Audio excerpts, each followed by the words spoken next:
France and its entire economy is genuinely screwed. They are even being called the new sick man of Europe by the BBC. They have pretty much the worst economy of the G7, maybe of the EU, and perhaps even of the developed world as a whole. And to be honest, they're facing trouble on literally all sides: economic, political, and structural.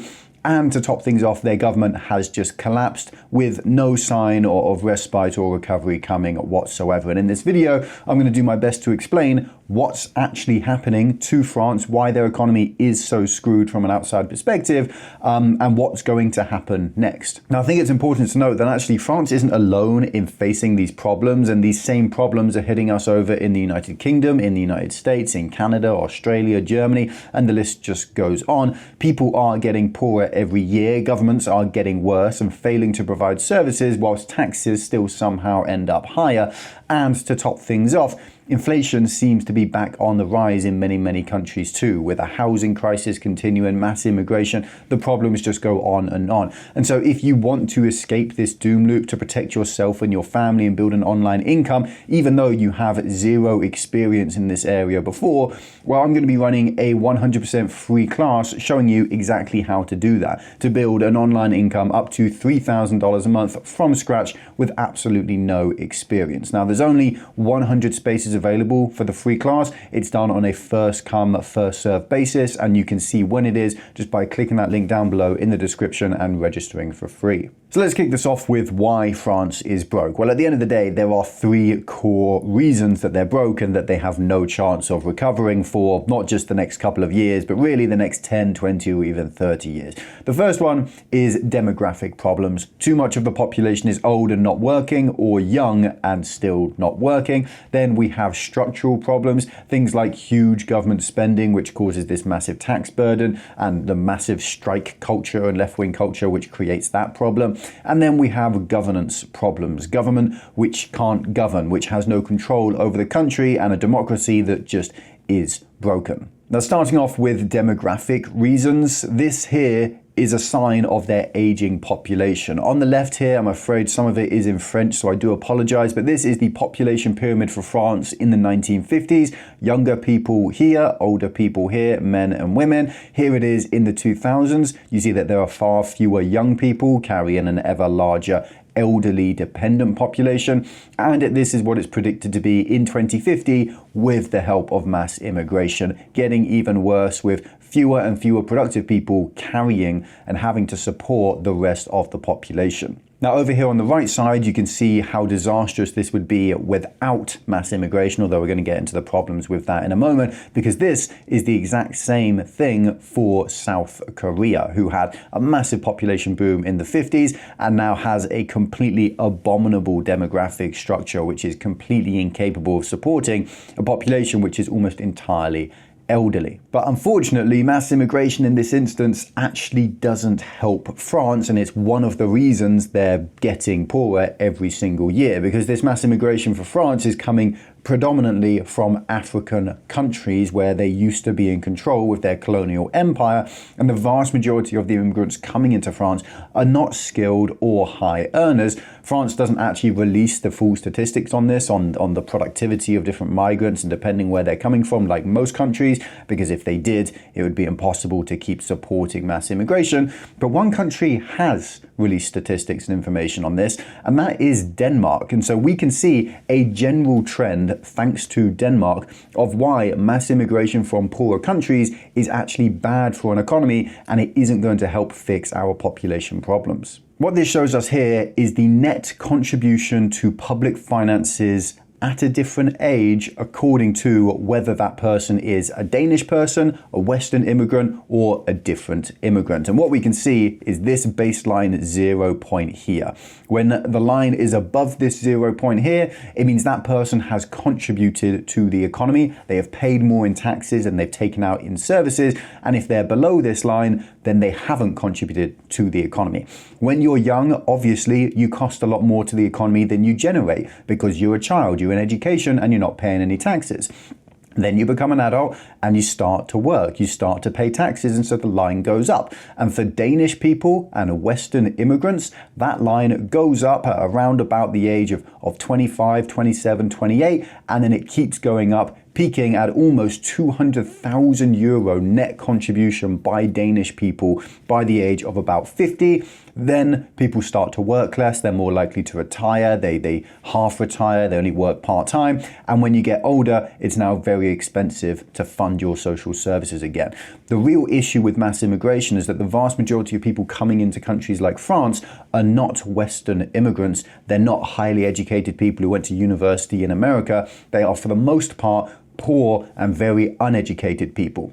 MENAPT immigrants here, which is basically those people and actually their descendants as well. So this isn't just the people who move from the Middle East or Pakistan or North Africa, it's their children as well. And you see that they never pay off the cost of their services, of what they need in Danish society. So even when they are absolutely at their most peak in productivity and the absolute most they'll ever pay in taxes, the vast majority of them, the average, will still never pay off their debt to society. And then as they get older, it gets far, far worse, and each individual non-Western immigrant costs somewhere in the region of 200,000 euros to the taxpayer.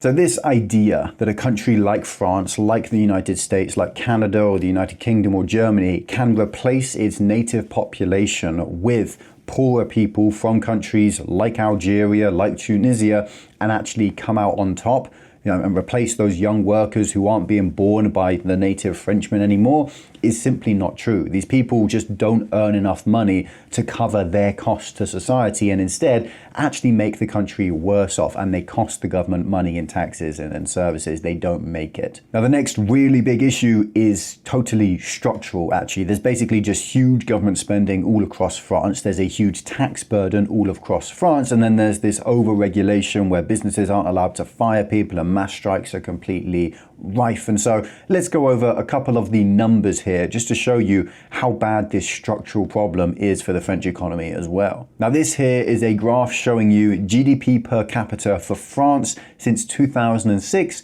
compared to the United States. In 2006, actually, France wasn't as rich as the United States, but they were almost there. They were only about 20% poorer, 41,500 US dollars versus 48,000 US dollars GDP per capita for France and the United States in 2006. This is what's happened to French productivity, the average wealth, the average productivity, the average piece of an economy that each Frenchman is responsible for over the following 20 years.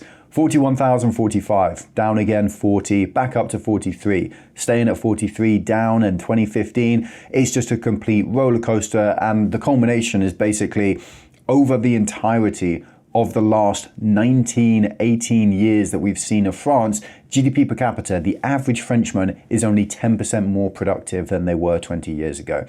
For the United States, they go from 48,000 US dollars per capita all the way up to 85,000. That's a growth of 80% over the exact same duration. So France's economy isn't struggling just now, it's been struggling for the last 20 years as well. France also suffers with one of the largest debt to GDP ratios in the entire developed world, with the only countries really being worse than them being the United States and Japan, who are just entirely different structurally. Japan's had this stagnation for 40, 50 years at this point, so their debt to GDP is in a complete other world, and the United States is the holder of the world reserve currency, so they can get away with having huge amounts of debt.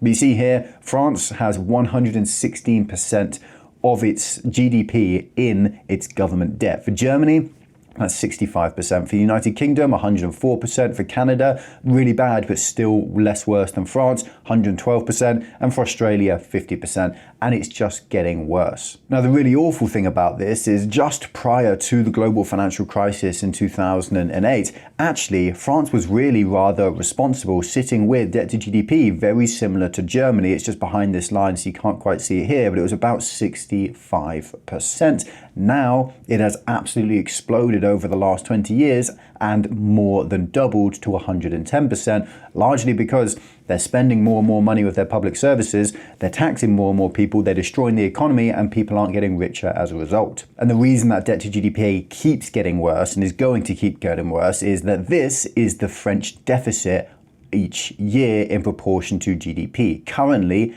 they are borrowing 5.5% of the entire economy every single year just to put onto debt. That is an excess of what they're actually collecting in tax revenue. And as you can see, over the last 30, 40, 50 years, it's been getting worse. They used to be relatively fiscally responsible, and recently they've just fallen off. Obviously, it gets worse around the global financial crisis. Obviously, it gets worse around COVID as well. But just prior to COVID, 3 years different, and they have doubled their deficit for no seeable gain whatsoever. Now, France's government spending as a proportion of its economy is currently sitting at 57%. That means if you take 100 euros that are spent in the French economy, 57 of them are not taking place under ideal conditions. They are taking place under inefficient government bureaucracy, and it's really fake and artificial and inefficient demand. Now, 57% is horrific. This map here makes it look bad for everywhere, and in fairness, it really is. The United Kingdom, though, is sitting at 44%, and we're completely screwed over here. Spain at 45%, Germany at 48%, Italy at 54%. France is literally the worst of the bunch at this. And all of this together culminates with France's debt problem. The interest on their 5-year bond yields is now worse than that of Italy, who has, for the last 20 years, basically been the large basket case of the European economy, but is actually now starting to pull things together and do things a little bit better. Now, the reason for this massively increasing cost of debt, this is over the last 5 years alone, and if we go over the last 10 years, you see they used to be able to borrow at a rate of almost 1%. Incredibly cheap debt, where actually their deficit isn't much of a problem because it's so easy to pay off. Now it has increased from 1% to 3.5%. That's a 350% increase. So the debt service burden that France is struggling from is absolutely monstrous. So demographically, the country is screwed. Structurally, the country is screwed. And actually, governmentally, the country is screwed as well. And the numbers prove that the country is going down on this thing, which leads us all together to the government collapse and why it's screwed in that aspect as well. Now, first of all, I have to give you just a little bit of backstory and explanation as to how the French government works. Basically, France has a president and a prime minister. Now, the president is the one who wins the big election like in the United States. That's Emmanuel Macron, the main leader of France. He's going to be in power for at least another couple years until the next election happens, because unless he chooses voluntarily to resign, there's really no way of easily getting rid of him. Now, Macron is head of his party, which is the Ensemble Alliance, who have had a load of seats in the French National Assembly, but it is a minority government. They do not have a majority of seats, so they have to make deals with other parties to try and get legislation passed. Now, Macron, as president, gets to appoint a prime minister from his party who basically heads up the domestic dealings of the country. The prime minister manages Macron's party, and he puts forward laws and he tries to run the country inside, while Macron deals with more big picture stuff, Donald Trump and trade wars and international things instead. Now, in 2022, the French election happened and the government lost their full majority. So Macron's Ensemble centrist party, they were still the largest party, so they had to try and get support from other parties to pass legislation because they were not in majority. But unfortunately for them, they failed to get any support and they just couldn't govern as a minority government at all. So they started using this weird anti-democratic law that basically allowed the prime minister to pass legislation without a vote whatsoever, as long as there's not then a vote of no confidence against the Prime Minister within the following 48 hours. It's called Article 49.3, and it was used more than 20 times over the first 2 years of this minority government. Now, the problem is that everyone absolutely hated this because it was vehemently anti-democratic, and so the approval rating for Macron's party started going down. There were mass protests against them, and it made other parties even less likely to work with them. Using Article 49.3 was actually hurting Macron and his party's election prospects and increasing the chance of a no confidence vote every time they used it. So eventually, the Prime Minister decided not to use it anymore. But as a result of not using this anti-democratic, weird, old piece of legislation, they just couldn't get any new laws passed. So the government was in deadlock and they couldn't govern the country. So Macron got rid of that Prime Minister and he replaced her with a new one called Attal. Now he failed to get anything done, so Macron then called new elections across the entire country in 2024, hoping to win a full majority for his party to fix that problem, but it backfired. Macron is very unpopular right now. He lost seats in the 2024 election, and the National Rally, which is the predominant right-wing party in France, became the largest single party, but they didn't have a majority either. Now, the other parties basically just refused to work with National Rally, so Macron again got to make another minority government. And this time Macron appoints Barnier as his new prime minister to try and rally support. But that completely fails, and Barnier used Article 49.3, that no confidence vote though was triggered, and Barnier lost it, so he had to resign. Then Barnier was replaced by Roux. Again, a new prime minister failed to pass a single measure to cut government spending. It was a complete failure, and so his entire political aim was basically just to put together a budget for the government where they're going to slowly fix their finances, and he completely failed. Now that's all pretty complicated, and there's no point remembering any name there really except Macron, because these prime ministers are essentially puppets. They are not important politicians. They are just there to exist, to fail, and then get replaced after 6 months. And France's economy is well and truly a basket case, partly because of this. Now, in a moment, we're going to talk about Bayrou's proposal and what it actually consisted of and why he was recently ousted with a new vote of no confidence. But before that, I just want to make a quick point that France is really not unique like this. Almost every rich country in the world is facing huge problems just like this right now, and the non-rich countries just aren't really wealthy enough for us to pay attention to, but they're also suffering a lot as well. France has this public spending bomb that it's sat on top of, and the UK has a very similar one that's just slightly less severe. Germany's manufacturing-based economy is actually smaller today than it was in 2019 because of tariffs and COVID and energy price hikes and other crises that they have. Canada has the worst housing crisis in human history right now, and the United States has a massive asset bubble that is pretty much primed to pop. And so just because you might not be in France doesn't mean that your country's economy is fine. They really aren't. And I think it's so important that we're able to recognize that and to protect ourselves against what's coming, because it's going to be bad. And I do really want to help you prepare for these problems. So what I've done over the last few weeks, month actually, is I've put together, and I'm going to be running a free class teaching you how to build a $3,000 a month online side hustle from scratch. Now the free class is again 100% free. I've spent the last month putting this class together, spending literally dozens and dozens of hours on it with my team. And in it, I'm going to show absolutely anyone how they can use this new system that my team and I have built to build an online income up to $3,000 a month guaranteed. Now, there are limited spaces available for the free class. There's only 100 there. And the last time we ran one of these, those spaces filled out on the first day we announced it. So click the link down below in the description to save your space and to see what the free class is actually about and what it's happening, when it's going to happen on your time zone. And again, it's free. I'll show you everything you need to build an online passive income, and we'll even have some fun as we do it as well. So you can head on down to the description down below underneath the video, and you can click that link to register there. Now back to Bayrou's proposal. The entire focus of this was basically to focus on spending cuts and not tax rises. There were still some revenue raising practices, some tax rises, but because there's just so much tax in the French economy already, that's already destroying the French economy. So Bayrou decided to focus on spending cuts instead. Now the three biggest points of Bayrou's plan was a 44 billion euro total saving per year, 5 billion euros in healthcare cuts, remove 2 national holidays so that people are working 2 extra days a year, they earn more and they pay more in tax, and then to freeze any increases of pensions going forward. The aim of this was to get the French deficit back down to 3% a year, which is what is supposedly the maximum you're allowed in the European Union, from the 5.8% that it's currently sitting at. But this was incredibly unpopular, these proposals. There were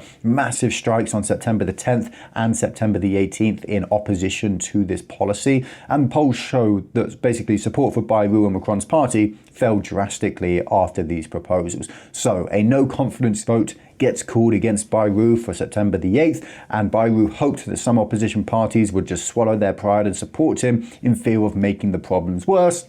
But of course not, no. Bayrou loses his no confidence vote. He's forced to resign and he gets replaced with a brand new prime minister. Macron appoints a new prime minister, and just to show you how inconsequential these prime ministers really are, this is the headline from The Hill here. France's new prime minister faces a bumpy ride with budget challenges and nationwide strikes ahead. Do you notice how they didn't even say his name? He's just the new prime minister. His name is Lecornu or something weird like this, Sebastian Lecornu.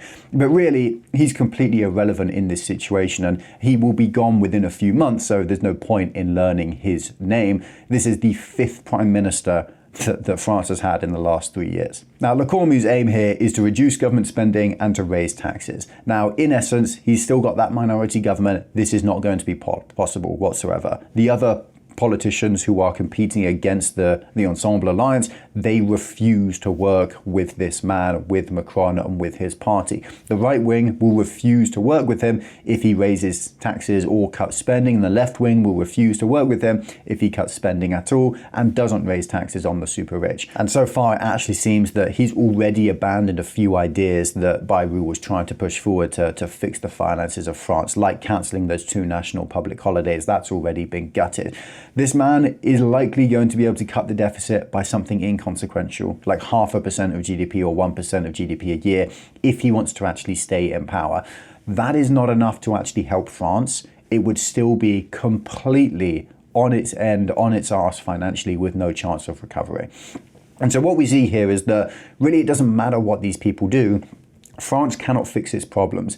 The weird nature of the French government is one of the core reasons why this is such a disaster, right? There's a president and there's a prime minister, and they're separate, but both are supposedly important. And then there's a national assembly like a parliament or Congress, and they can get rid of a prime minister if he fails with a vote of no confidence, as we've seen now 4 times over the last couple of years. But the democratic instruments cannot get rid of the president basically no matter what. Macron had 5 prime ministers in 3 years, and that is entirely representative of Macron's failure. He is the person who keeps appointing these prime ministers, but he can just keep picking a random new prime minister each failure and never really get kicked out. So there's absolutely no accountability for the president in this electoral system. And then, in terms of the National Assembly, there's proportional representation as well, which in theory is a great idea for democracy, right? Voters get to pick a party that more closely aligns with their true views and their true thoughts and what they actually want.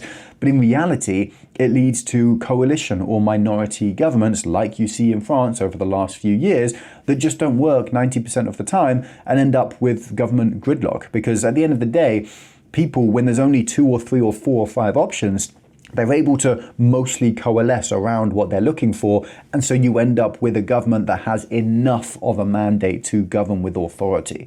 When you have 10 or 20 separate parties vying for control, and it's okay if they only get 5% because then they get 5% of the seats, that just sucks away power from those actually in a position to win, and it destroys the authority and the governing capacity of the government. Now, Bayrou's proposal was a brilliant example of this failure to get anything done. He actually had very, very reasonable aims. He wasn't cutting spending by nearly as much as France actually needed. Those spending cuts are absolutely essential as well, or France will literally go bankrupt. They're not like the United States. France can't just turn on the money printers for euros. They do not control their own monetary policy.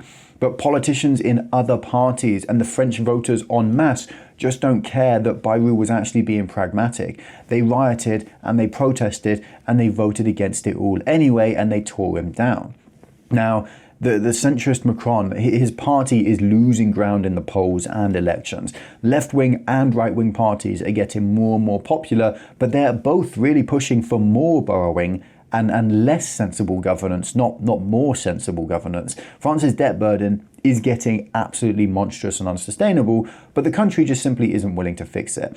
And then that debt problem is leading to a political doom loop as well, where there are spending cuts and tax rises which are really, really unpopular. And so politicians refuse to allow them to pass because voters are out there rioting in the streets and voting them out of office if they do allow them to pass. And so then the markets get really nervous about the financial stability of France. And so investors pull their money away from France and bond yields rise. And suddenly, France's their financial position gets worse. And so now France needs even more severe spending cuts and even more severe tax rises to fix the problem that is now worse. And then it leads back into the political side of this doom loop. And it's just never ending. So in conclusion here, their government has literally collapsed. Macron is essentially president in name only. He runs the country from a foreign point of view, but domestically, he has absolutely no influence. And no matter who he puts into power as a prime minister for the National Assembly, they are completely inept and failing to get anything done. It's now been 3 years where the prime minister hasn't really done anything, and the National Assembly have just voted down everything they try. This is a government without power. That is the definition of a government collapse. There are these monstrous, unfixable structural issues like the immigration to France, which has not been productive and has actually made them poorer, like a ridiculous rate of youth unemployment that is now cemented in France as well, like levels of education and entrepreneurship and lawfulness, which has been reduced massively and pretty much forever, like that aging population, which is impossible to fix, and then the EU regulation, which is stifling growth, even if France ever decided to stop over-regulating itself, which is unlikely. Now, all of that would be incredibly difficult to fix, even if France had some kind of magical benevolent dictator. But of course, they're suffering from that final nail in the coffin, their awful governance system with that proportional representation, which is always held up and lauded and celebrated by leftists who say that it's great in theory. But in reality, it just leads to fractured parliaments and inefficient governments without any authority, minority governments who just can't govern. 5% of the population or 51% of the population is never going to agree on everything. And so in a 20-party system, that vote is so fractured and that majority is almost impossible that, it's just never going to lead to someone with the authority to govern. So France is now stuck in that doom loop of 70% of voters refusing to vote for what would fix things, and then 70% of politicians acting on their voters' intentions, refusing to act to fix things. The American two-party system gets a lot of flack for being undemocratic, but it leads to a government that can govern. France is plagued by a useless system that is actually too democratic, and the voters, who are really, the source of all this problem as well, they refuse to accept that tough times are needed to fix these problems, right? No one votes for tax rises for themselves. No one votes for their services to be taken away, and democracy has become transactional. You vote for me, and I give you X, and Y will pay for it. Someone else will pay for it. So France is dead broke.